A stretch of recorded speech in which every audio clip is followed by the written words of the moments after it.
So we're going to be launching a small projectile. It'll be a ball bearing probably about 1.5 centimeters, maybe 3/4 of an inch in diameter, horizontally from the top of the balcony in the atrium. Okay? And we're going to be doing this multiple times. We'll do it so that it's moving at a relatively slow speed, and then we'll try some faster speeds and faster speeds and faster speeds. I've measured the height from the floor. I've measured the height from there to where the ball bearing will leave. And I've just gone to the bottom of the ball bearing because we're going to be worried about the bottom of the ball bearing when it hits the floor. Okay? Speaking of gravity and the small times involved, it's very difficult. If I were to launch this ball bearing horizontally off of the balcony and give you stopwatches and say, you have to start when you see it leave and you have to end when you hear it clack the floor, we're going to get times all over the place. And I want to talk about this. This is an interesting thing. Do you agree that the instant you hear it hit the floor is not going to be when you stop your stopwatch? There's something called reaction time. Well, reaction time is significant. We're going to determine Raya's reaction time. Okay? So I have a meter stick. You're going to hold your hand out like this. And when I let go of the meter stick, she's going to grab the meter stick. But I mean, I don't care how many times I play The Last of Us and how many times I know that infected creature is going to come around the corner. When it comes around the corner, I don't do anything right away, right? I kind of get a little scared, and there's a reaction time. So no matter how hard she tries, I'm going to put it here so we can measure distance. No matter how hard she tries, she can't grab it right away. So it fell 0.4 meters. You want to try it again? We'll give her the benefit of the doubt and say 0.3 meters. Okay? That's why you don't follow somebody on the highway very close. Something happens, you can't react in time. So if Raya's vertical distance, I'm just going to use, well, I'll use negative, is 0.3 meters for the meter stick falling, and the acceleration due to gravity is negative 9.81,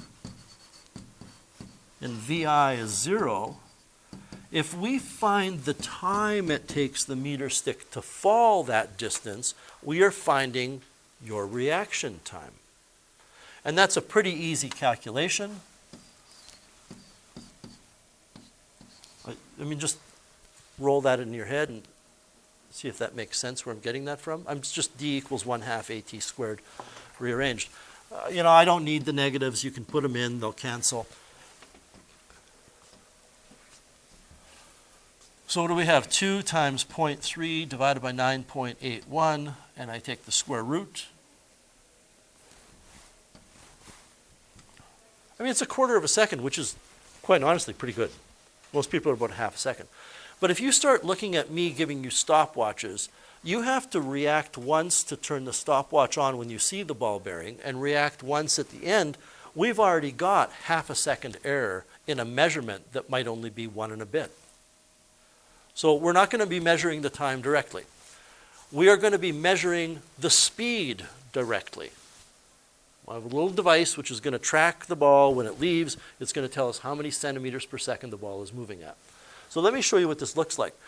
Mr. Kuiper's made this, manufactured this thing. It's a V-shaped channel, and he painted it black and he bent it. And the bottom of the channel is nice and level. I put a level there just so you can see it. I used a level to adjust things so that when I put the ball on here and it rolls down, it's going to leave horizontally. Okay? It's as level as I can get it. And there, you can see this little thing here, zippy strapped to the railings right above. It's called a photo gate. And this is a top-down view of it. So the ball's going to be coming this way. It's going to go through this photo gate, and I've got it set up so it will read it in centimeters per second. Okay. So we're going to measure that.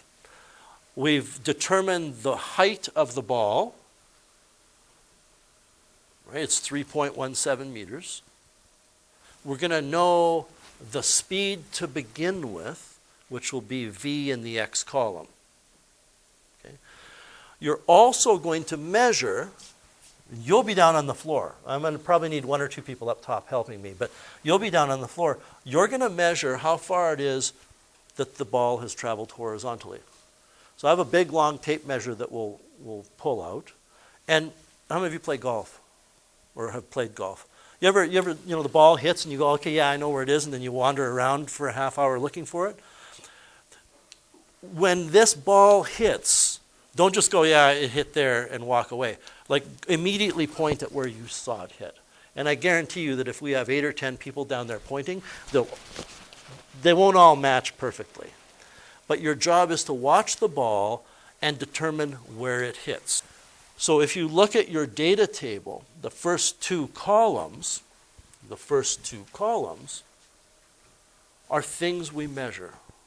So I'm going to need at least one person up on the balcony so they can tell us, or they'll write down on their copy what the measured speed is. Okay? So they will, after the ball goes, all they're worried about is looking to see what that photo gate says. The other people that are down below are going to have a quick conference and decide on what they feel that horizontal distance is, and they're going to write it down on theirs. So once we get all, we're going to do 8. Once we get all 8 done and get back in here, we can put all the information up here. So the person or people who are up top are going to need the distances. The people down below are going to need the speeds. Are you with me on that? It's a pretty basic analysis, but let me do this with you to begin with. In the space below, how would we determine the acceleration due to gravity? Well, it's going to be, you don't need to draw this diagram. I just thought it would be interesting to have this diagram up here so that you can see what it is we're talking about. Okay? We're going to have horizontal, and this will be a speed. Can we leave vectors out of this? I'm not asking if we're allowed to. I'm saying, are you okay with it? Okay, let's just go with magnitudes. We're going to have a speed that will be measured, right? You will know this. This is known. You're going to have a distance which is measured and known.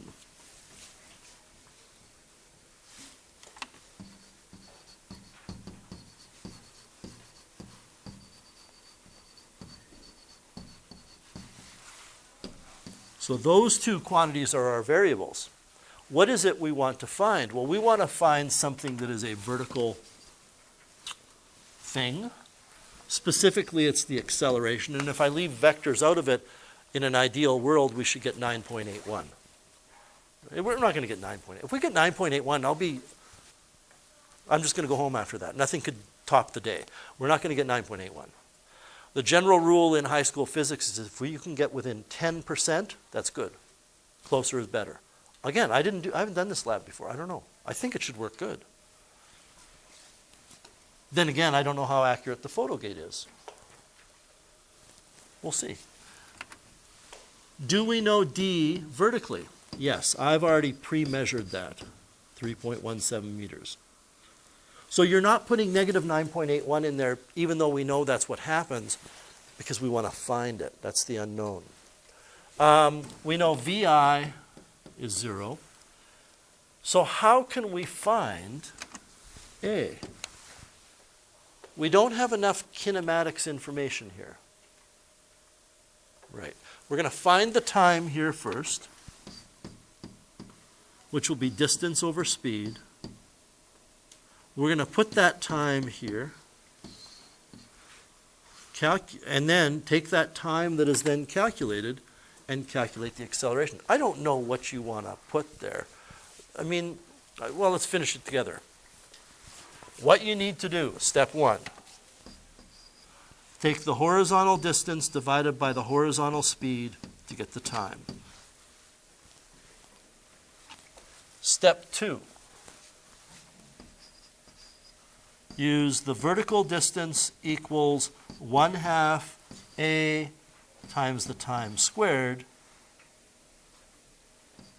I'll be really pedantic here and put a y for the acceleration, but I think that's overkill.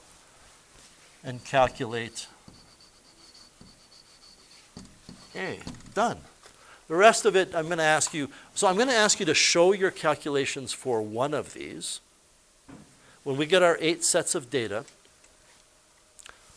looking ahead, question 3 says, pick one of the sets of data. I don't care which one. I will tell you something, and I don't necessarily want to get into a big explanation of why, but how many of you can appreciate that there's error in every measurement? And the error is probably the same for every measurement, meaning whether it's this distance or this distance, you have a certain error. I guess I will explain it. The data that will give us the better results will be the bigger numbers. Because when you're measuring something that might be 4 or 6 or 8 meters, the error is a very small percentage of that compared to measuring something that's only a meter.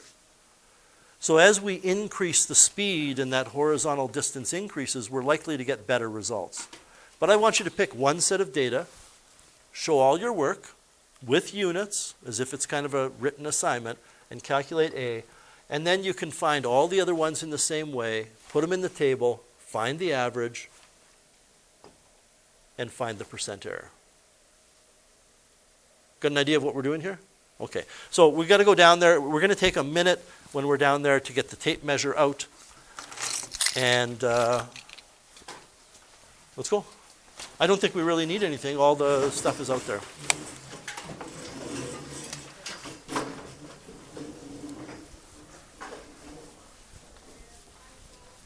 I just need somebody else other than Raya to confirm that these numbers are correct, that she wrote down the numbers that we wrote down, and somebody else other than Maxime to confirm that these numbers are written down. Okay, good. Perfect. Thank you. Excellent. So this is just the way I would convert. It doesn't really matter. I would take the number of feet, I would multiply by 12, and that gives you inches. Okay. I happen to know that there's 2.54 centimeters in an inch. I maybe better look that up. If we were living in a sane world, I would say, can you look that up on your phone? But we're not, so you can't. I'm pretty sure it's 2.54, and this will take us to centimeters. But then you're going to need to divide by 100 to get meters. So let's try this out. Let's just take 7.2 feet. No, let's go 5.8 feet. Just run this 5.8 feet through this little algorithm that I wrote here for you.